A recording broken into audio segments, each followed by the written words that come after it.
Jadi, samahan nyo ako mga kalots. Magluto tayo ng taklay.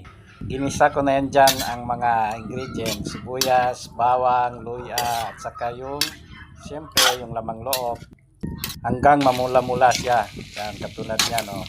Tapos, nilagay na natin yung silispada at saka atsal.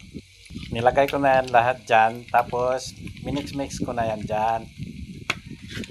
Para mahalo na lahat ang mga ingredients. Para magiging sarap. Tapos nilagyan ko na yan dyan ng tomato paste. Tomato paste ang gamit natin. Huwag yung tomato sauce ha. Tomato paste ang gamit natin dyan.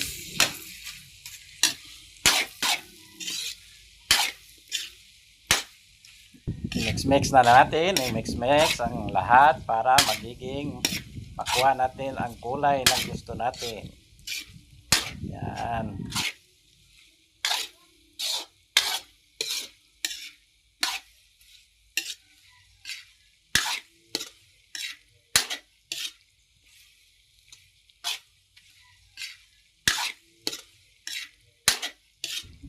Ganda na ng kulay mga kalots. Oh, sarap na tingnan.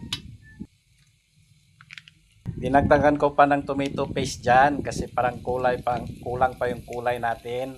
Oh, dinagdagan na natin yan dyan. Tapos nilagay natin ng pineapple cubes.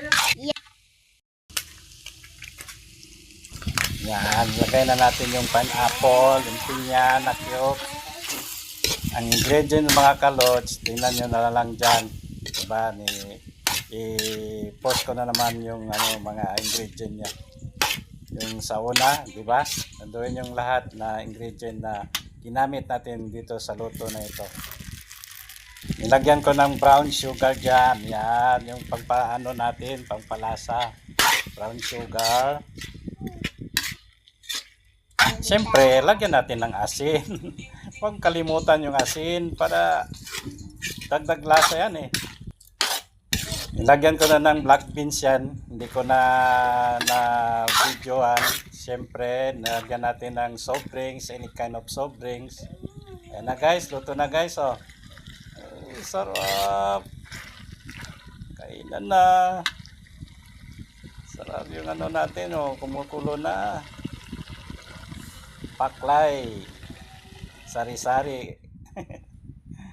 Yummy. Ayan na guys. So, kainan na.